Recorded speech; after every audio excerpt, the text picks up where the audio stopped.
Good evening, guys. So this is going to be another quick session.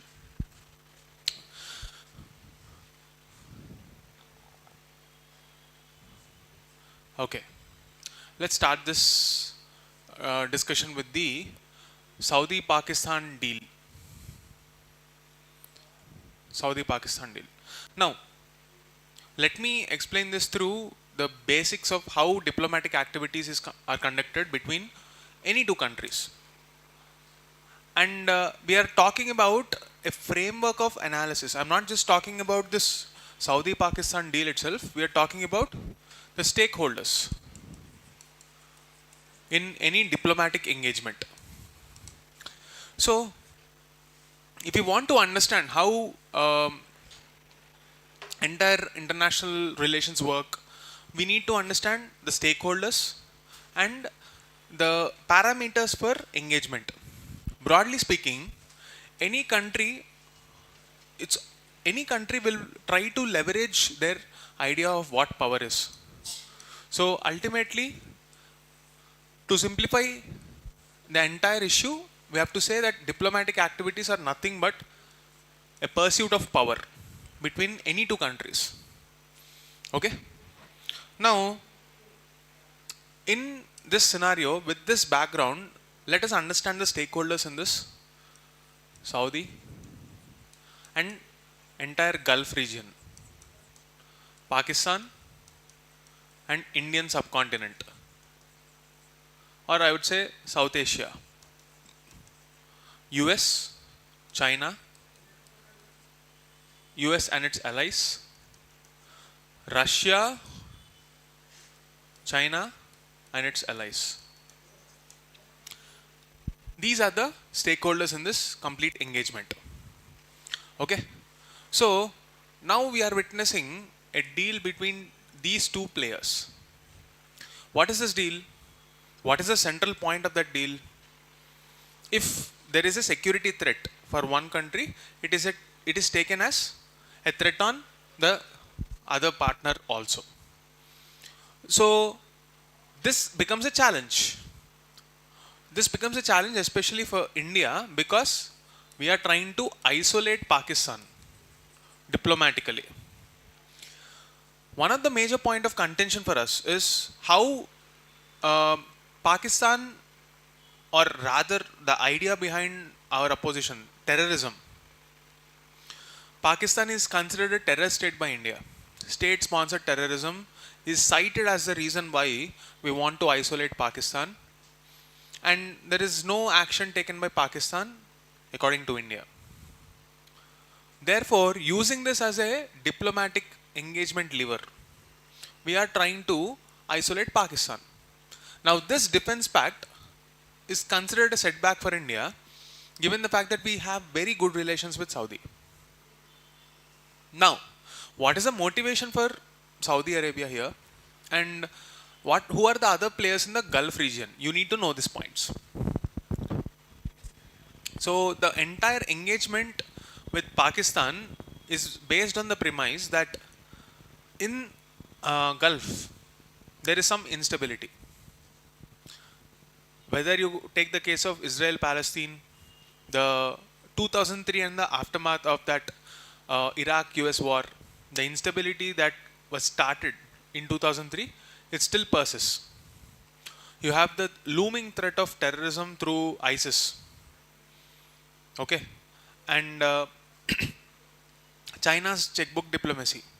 That is also one more major factor that is under consideration. Now, in the context of how even Israel attacked Doha, they're just not comfortable to be in that place.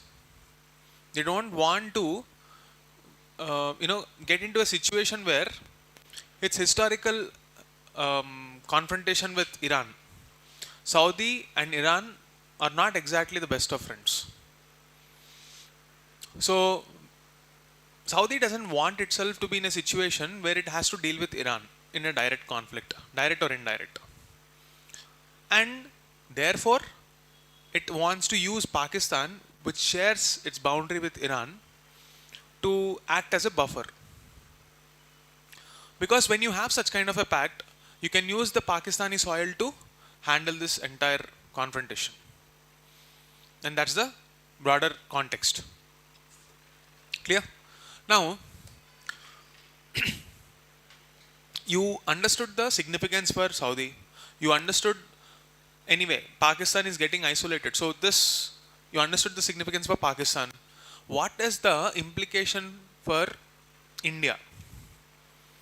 Even though, practically speaking, Pakistan can use Saudi Arabia to gain a leverage, practically, many analysts believe that it is literally impossible for breaking the ties between Saudi Arabia and India.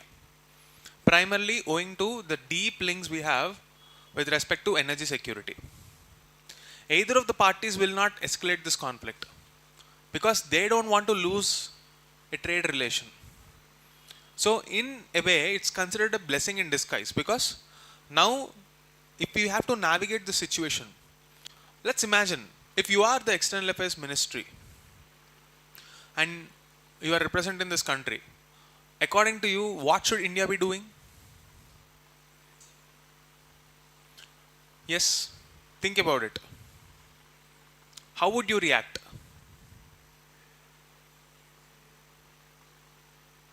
Like, if you are expected to take a decision now on this, what should your policy stance be like? If you were to make a statement. Sometimes silence is also a strategy. Don't act. You don't have to act. You don't even acknowledge it. By acting, sometimes you give power to that alliance. You should not show a sign of weakness. Then if you are actually sending out a message, by staying silent, you are sending out a message that we are not really threatened by this alliance. We don't really care. When the situation arises, we need to pull our cards very cleverly. We need to use that point, which is a point of convergence between both the countries. And that is the entire essence of diplomatic engagement. Now, what can be the point of convergence between India and Saudi? The most obvious one, energy security, energy trade. If really Saudi wants to expand its footprint and say, if it wants to threaten India and say, I will not send you oil, what is India's response going to be like? Simply put, energy diversification. India is not solely dependent on Saudi. It has other players in the region. Maybe even it can take oil from Iran. It can take oil from Russia. It can take oil from other African countries too, if need arises. So export and import diversification. Diversification as such is a strategy for diplomatic engagement. So it should never be like they hold us to ransom. For the same reason, if you are taking diversification as a strategy, for the same reason, even in the case of defense imports, we are not exactly depending on one country. In the Cold War era, till 1991, most of our defense infra and the equipment came from Russia. Post that, we are engaging with multiple stakeholders. In fact, we are developing our indigenous capacities, and eventually aim should be to cut off dependence on anyone external. And if we have to collaborate, that collaboration should only be in terms of mutual benefit, not like a dependence. Understood? This is how you should look at the entire Saudi-Pakistan deal and its implication on India. Now, UPSC can go a step ahead and extend this calibration to the relation with US, China, Russia, and global politics. As such, this alliance is not such a significant one that it can impact global politics per se. But having said that, these two players have a significant weight in the Gulf region and also the Islamic world, Organization of Islamic Countries, OIC. OIC is significant. Why? OIC is actually the second largest group of um countries, or if after UN, if there is any bloc or a politically accepted international organization, I would say it is OIC. So if India wants to leverage its weight, India is one of the homes for largest Islamic population, and anything that happens in this Islamic world can impact peace situation in this country also. So we do have to play our cards well in situations like this. So to counter this, you can look at SEO, you can look at UNSC. So what should be the solution if such kind of a escalation happens? Same thing, DNA, dialogue, negotiation, action. Okay, that's the essence of this article.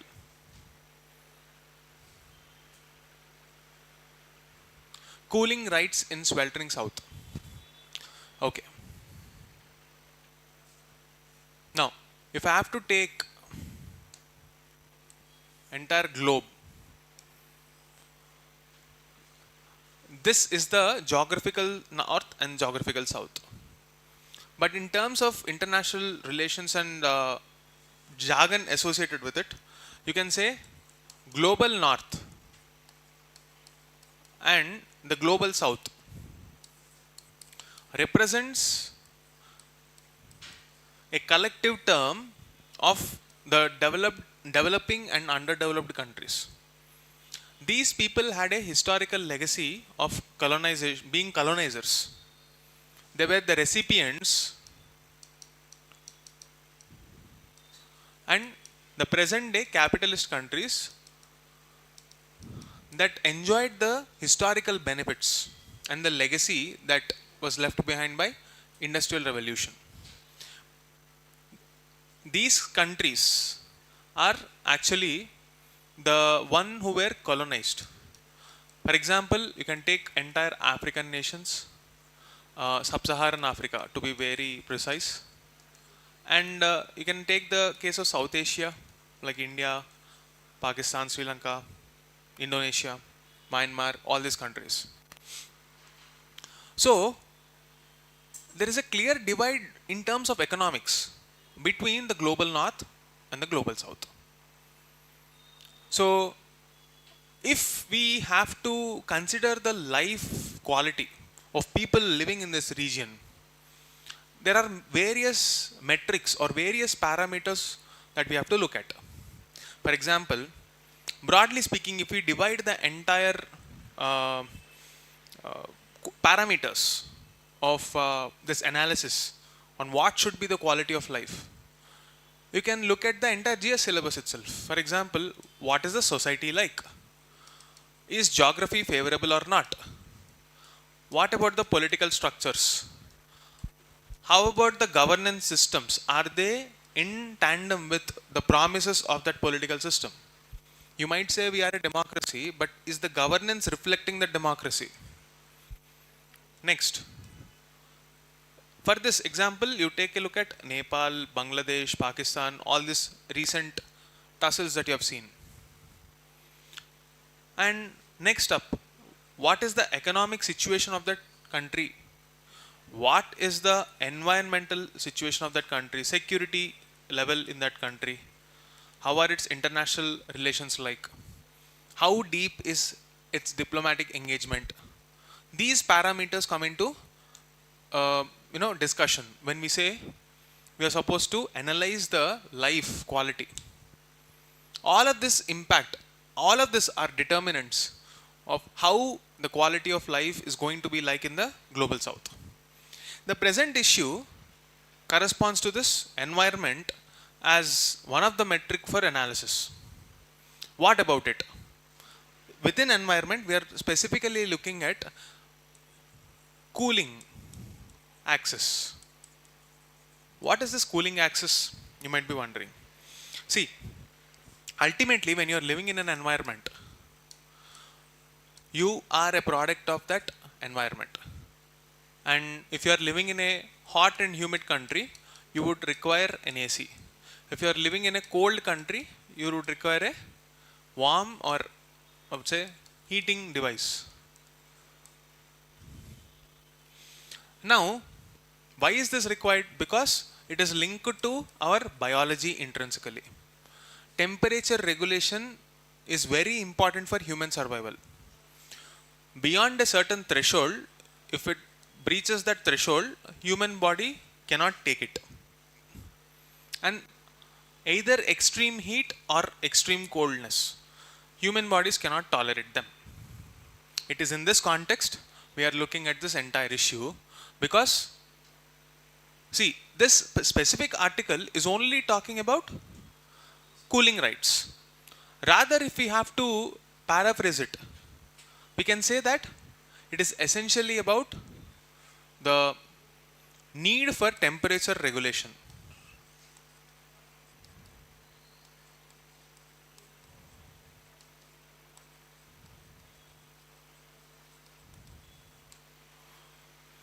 Whether it is a hot country or a cold country. Now, if we take this metric as a point of analysis, what shall we do? Take a look at the statistics. In the cold countries, that are the so-called developed countries, the countries in the global north, let's say OECD and all the economically developed countries, irrespective of the economic status, nearly 85 to 95% of the population have access to warming devices. But compare and contrast that with the sub-Saharan Africa, South Asia, where extreme temperatures exist. And there are many studies which actually prove, if you are constantly exposed to this kind of an environment, it is linked to our economic productivity also. There is a productivity decline.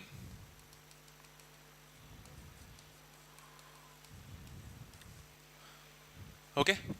When I say productivity, because you are tired all the time, human productivity takes a hit. That's the first loss. Second loss, let's say, because of the impact of climate change, you would notice that, let's say, even crops. Recently, there was a study, like if I say recent, like maybe in the last couple of years, India is seeing a decline in wheat yields because of climate change. In a growing population, in a scenario where land productivity is decreasing, plant productivity, crop productivity is decreasing, and we are seeing a rise in lifestyle diseases, a business as usual approach cannot work. Right? Now, in this kind of a scenario, what if we make access to cool temperature or cool conditions a basic human right? Why is this necessary? What will be the central argument? In this article, you would witness some statistics to prove our point. What is the imperative of cooling? Take a look at this. World Health Organization said that there are approximately nearly 5 lakh deaths, and India alone corresponds to nearly 20,000 heat-related deaths. Extreme heat is recognized as one of the prominent health threats. Your mortality rate is increasing. If temperatures grow on like this, it's only going to get worse. And take a look at this. In South Asia and Sub-Saharan Africa, 12% and 15% of health centers had no electricity. What will they do in a healthcare center without even basic electricity access? That's a problem. Now take a look at these stats. Without 50% hospitals in Sub-Saharan Africa reported having only 50% have a reliable power supply. We are not even talking about primary healthcare. We are talking about total hospitals. 50% of them don't even have electricity access. Don't you think it's unfair? On one hand, almost 90% of them have the global north, ACs temperature regulating agents, and 50% of the population in the hospitals in Africa do not even have access to electricity. Look at this contrast. And there is a very interesting quote. It's also asked in UPSC in the previous year's essay. Something on these lines, which is attributed to Martin Luther King Jr. Injustice anywhere is a threat to justice everywhere. On similar lines, you have poverty anywhere is a threat to prosperity everywhere. Why do they say this? There is something called a domino effect or a butterfly effect. The essence of that idea is, if you ignore something that has a negative consequence and let it flourish, at one time or the other, you will be impacted by that. A case to the point being, the same organizations that US funded in 1970s to counter Russia were the ones that ended up attacking them in 2001. That's a clear-cut case of a domino effect. In simple words, Indian philosophy talks about the same idea as law of karma. You will see the same design principle even in nature. What we know as Newton's third law. Every action has an equal and opposite reaction. We are yet to figure out how. You might be asking, how can this be a threat to someone sitting in US? How can someone sitting in sub-Saharan Africa impact someone in US? Maybe if the kid had asked in 1979, someone had to wait till 2001, September 11, to answer that question. And it's difficult to answer. The collective consciousness of humanity today may not be able to answer. But there will come a time when you will have an answer. So, as a matter of principle, extending the same idea to the ethics level, do you think we should always stand for what is right? Or should we be selectively reacting? At least as a system, we should aim to move towards creating that stability, right? Somehow that is absent, and therefore this article becomes very important. What I want you to focus on is the idea of heat action plans. Different cities are coming up with this heat action plans. What do you mean by this heat action plan? It's a collection of various efforts by respective stakeholders, mainly led by the city governments. For example, you have Ahmedabad heat action plan. As a part of this, providing access to cool shade, timely drinking water. If you are dehydrated, access to, let's say, something as simple as ORS salt for daily wage workers. Ensuring that nobody is left out without a cool shade in the middle of the day in peak summers. These are the steps that any government can take as a part of their heat action plans. Not every solution needs to be economic driven. It can also be sometimes driven by innovation, some thought on how to solve this problem. And it is in this context, local governments become extremely important. Okay? So what should be the role of local governments with respect to a global problem like climate change?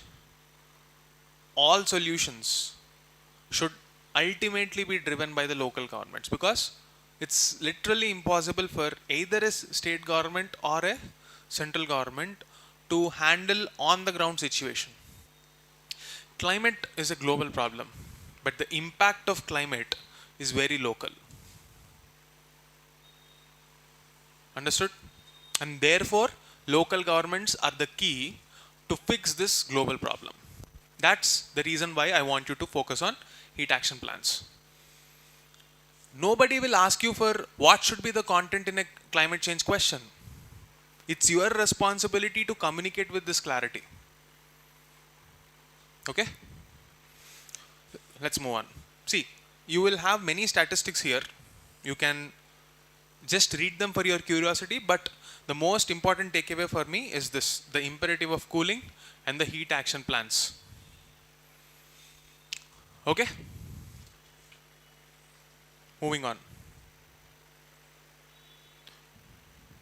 Why India's urban definition is failing its growing towns? This boils down to the fact that we haven't conducted our census operation in the last 15 years. What's an urban town, technically speaking? Okay, what is your idea of an urban neighborhood?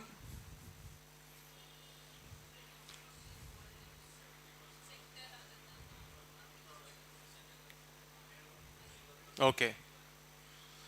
Predominant factor is mainly speaking economic in nature. Why do you think this is the first point that comes to your mind? You by-hearted it, okay, fine. But why did they come up with that definition that so and so X percentage of activity, economic activity, should be the criteria for cities? Migration. The fact that migration is the driving force. When migration is a driving force, is it a static concept? This is the very point of contention even in the discussion of Bihar SIR. When you have migration as a lived reality, how can you say that I will fix a definition that is based in 2011? Okay, let us say we fixed it. What is the practical implication? What is the definition first of all? Let's say if the census defines something as a town, let's say so and so number of people. Let's ignore the numbers for now. Just look at the facts.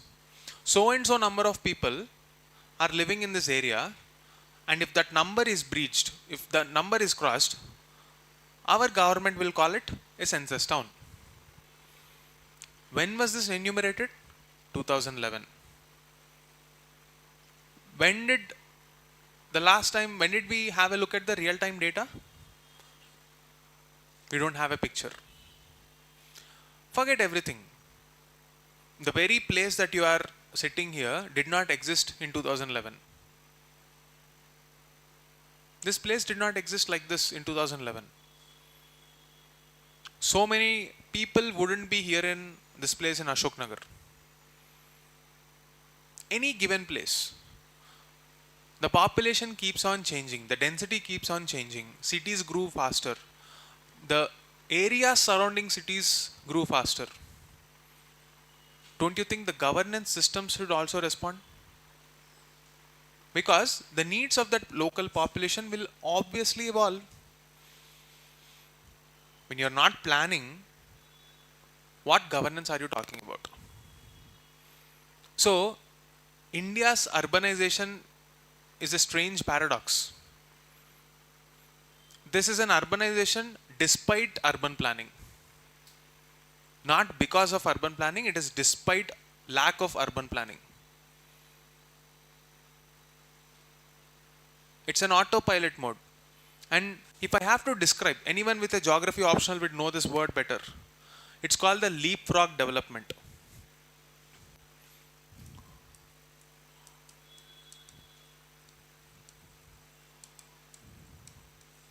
What do I mean by this? Let's take the example of Hyderabad itself. See, this is the core Hyderabad as we knew in 2000, for example. Then suddenly the western part started growing. Okay? Then it expanded to northwest. This is the Madhapur area that I'm talking about. This is the Gachibowli area. Now it is expanding. What about the areas in this gap? You wouldn't see any development here. You wouldn't see any development here. There is a gap in between. It's like you are walking through an area like New York and suddenly you come to a place which looks like a poor sub-Saharan continent. And then again you enter into Singapore. That phenomenon that you see on a real-time basis in a place like Hyderabad is nothing but a characterization of the so-called leapfrog development. And I would say this is a phenomenon that happens despite lack of urban planning. It is still happening. We do have a master plan, but if we actually look at it, it is not exactly logical in its nature.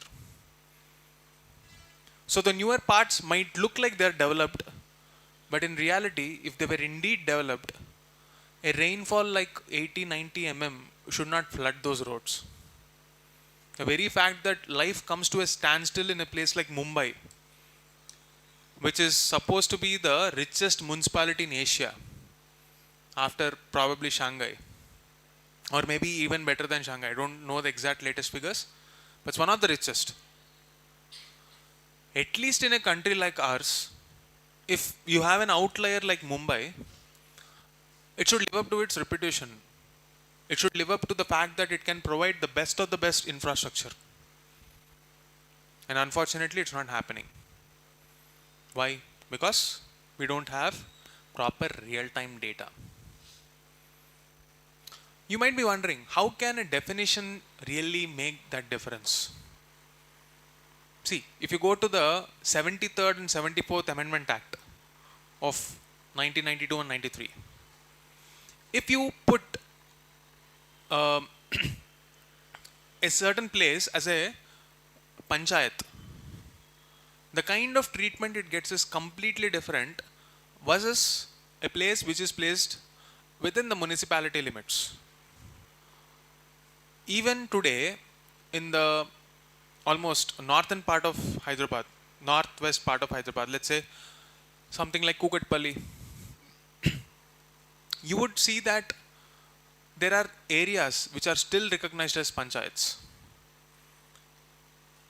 You cross the road, it becomes a panchayat. On this side, it is a municipality. As late as 2023. So what happens on this side?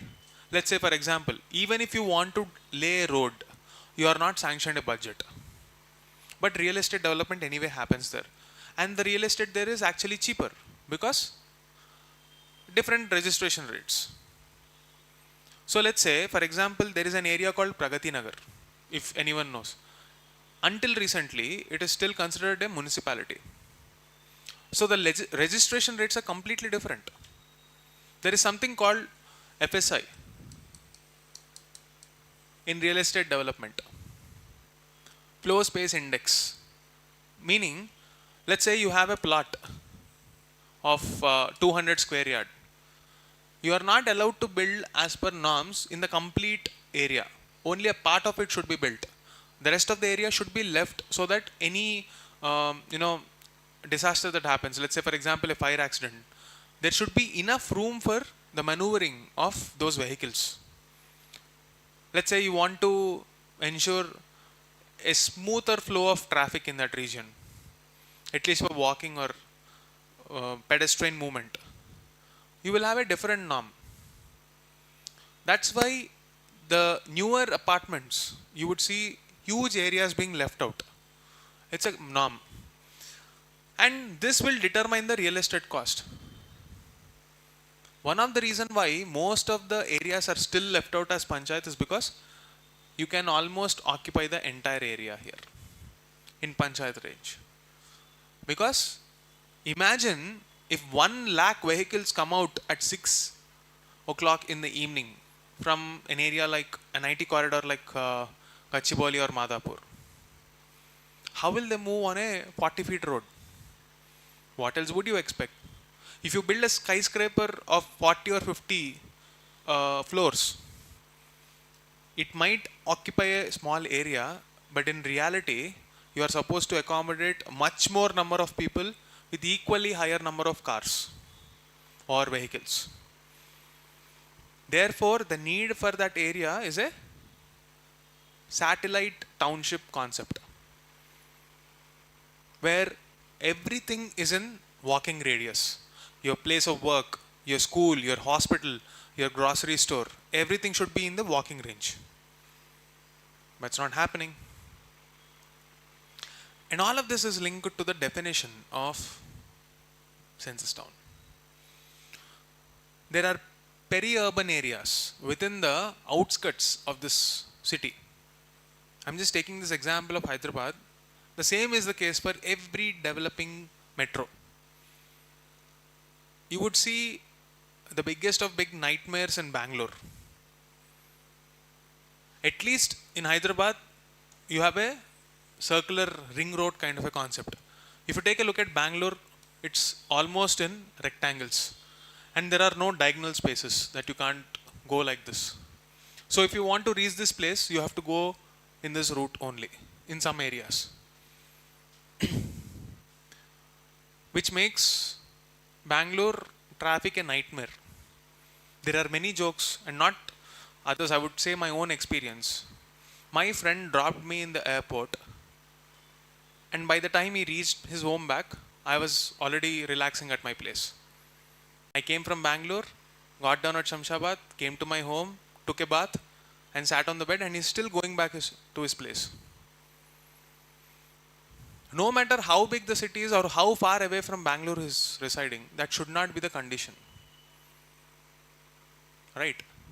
If you officially call yourself a Bangalore resident, that cannot be a justification. Traffic cannot be a justification for sitting for 2 hours away. I mean, if the 2, 3, 4 hours away from airport, you cannot call it an airport in Bangalore anymore.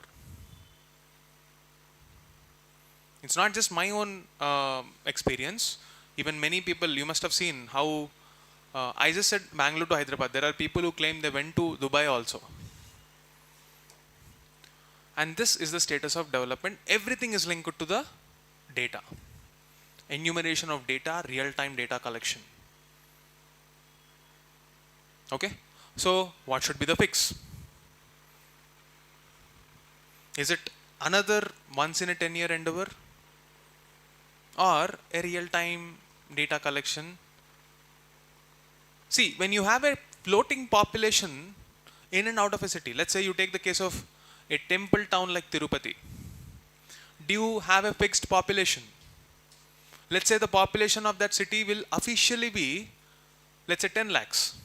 But any given point of time, you will have 90 lakh more visitors in a month. On every day, on an average, they will have 3 to 4 lakh visitors. But how will you account? Like geography will not know that these people are only migrants. When they are at that place, it will have a carbon footprint. The density of population will have a pressure in that region and that region's resource. Just because you are not counting that temple town as a, in a traditional sense, are you not factoring in the requirement of that region? We are in fact making plans, but it's just not enough. Not just this temple town, any town that has a lot of migration. Technically it should be termed a city, and it is. It is no different than a city like Hyderabad in terms of the density of population. But yet it doesn't get the same respect it deserves. And that should change. Okay?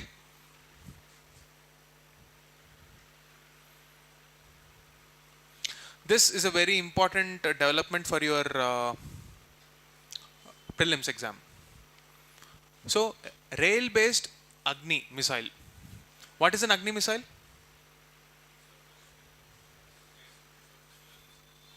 Can you tell me when was the first time this missile was, tested? Okay, let's forget when. What program is responsible for the creation of this platform? Yes? Integrated? What is the name of the program? Integrated Guided Missile Program. What are the weapons that came out of this program? You can remember this if you're a Shah Rukh Khan fan.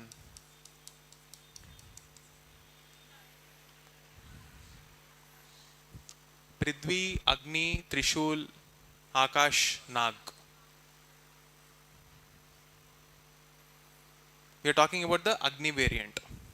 What is an intercontinental ballistic missile? Okay, these are something that you need to know as a part of your basics. Go back and revise and add this news to that. Okay.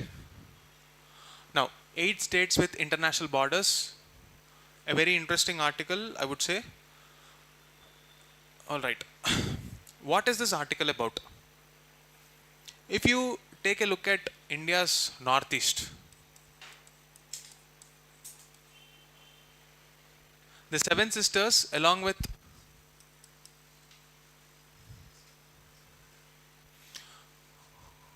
you have in total, let's say the Seven Sister states accounting for just 0.13% of India's exports. Way back in 2020, if you take a look at the economic survey, it was talking about how we have to create gigantic corporations, multinational corporations, and let this MSMEs, which are now just at the dwarf stage, to evolve into multinational companies. So, if we have to describe the problem of MSMEs, it is termed by the official economic survey as the problem of being dwarfs. They want to remain small because of the incentives they get. And in that discussion, in one of the pages, it is mentioned how the 70% of the exports out of this country are from 5 states. Gujarat, Tamil Nadu, Maharashtra, Karnataka, and what else? One more country, one more state, sorry. Okay, Gujarat, Maharashtra, Tamil Nadu, Karnataka. Okay, now only 4. 4 states account for 70%. Out of that, Gujarat nearly occupies 30, 35, somewhere, if I'm not wrong. 33%, yes. Right. It's okay to forget the numbers here and there, but focus on rough numbers. 70% handled by 4 states. One state occupies more than others collectively. Why is this a problem? Can you tell me? Anyone with geography optional? No one? Okay. Can you tell me what is the problem with this export strategy? Infrastructure, okay. Okay. Main problem? Regional imbalance. Main problem is regionalism. See, simply put, let's take the case of human beings only. Let's say you all started on a similar note. Let's say there are two people from a same village. They both migrated to a city. One of them became Ambani. The other one stayed like who he was. Do you think there will be some resentment or not? Some jealousy? Even you want to develop, right? You will compare, but nobody will question, what did I do? You will only blame it on someone else. Like say, I did not get this opportunity, etc. But what if the same 2 people came to the city and one of them got a very undue advantage, while the other one wants to try equal capability, but their opportunities are taken away? Now, is it justified to feel bitter about it? Maybe to an extent. What if the opportunities are also taken and in your homeland there is a security threat? This is the contrast between the western border and the eastern border of this country. Prosperity on one end and security threat on the other. And it is not the problem of Indian developmental strategy alone. There is a reason why this dichotomy exists in this country. Why? Because this region has a culturally and socially different structure where you have a lot of tribes, and on the top of that they are sitting on the borders. When you have conflict between two different people from the same region, that itself is a very big issue. Take the case of this border issue between Karnataka and Maharashtra, Belgaum. For a neutral outsider, it might look like a very small issue, but for people living in that region, it's a living hell, because it is a constant state of tension in that region. Same case, apply it to two different religions, two different languages, two different castes, two different jobs, for example. Now, new dimension, class. Add all these factors and put it in one place, and on the top of that, remove education. That is the situation of Northeast. You don't have education. There are clans fighting for power. They are on the borders of international countries which want to occupy or maybe infiltrate those borders. They want to use the internal fractures within that state.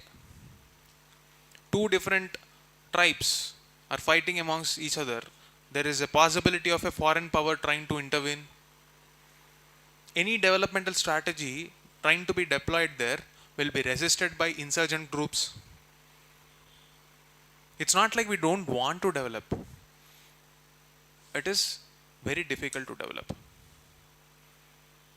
But having said that, should it include the representatives from this region? I mean, should a trade body or a policy deciding body represent that region to express their grievance and try to negotiate and make the situations better there?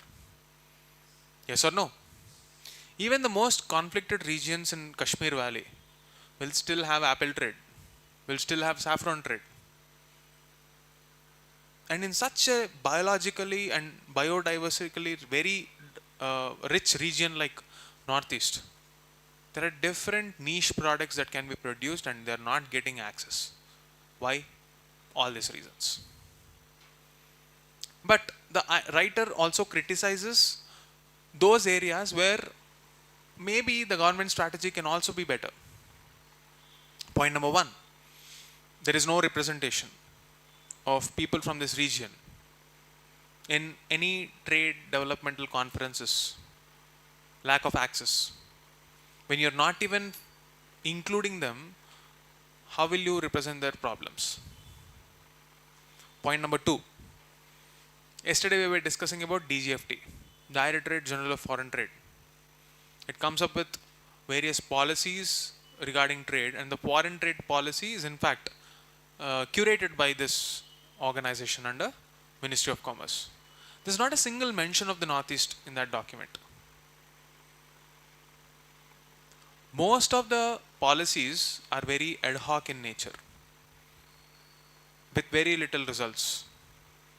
In the past 1 decade, there has hardly been any effort to improve the export potential of this region. Now, what is the consequence? For one, after the pandemic, especially in Assam, tea growers or tea plantation growers are facing a severe crisis. They don't get proper wages. And tea being a niche product, Assamese tea being a very niche product, is not getting the kind of recognition it deserves. Darjeeling tea, despite having a GI tag, is not finding export markets. Technically, Darjeeling is in West Bengal, it's not a part of the Northeast, but even Darjeeling tea is facing similar problems. And collectively, this is a very big issue. How do we fix this? Going back to the basics. Start with including them in the plans. Plan for them and act upon it. If there is no representation, it just indicates a lack of intent. That is what the article writer criticizes. And if we start there, maybe we'll get better. We'll come to know about the execution issues later. Okay? That's it for the day. Thank you.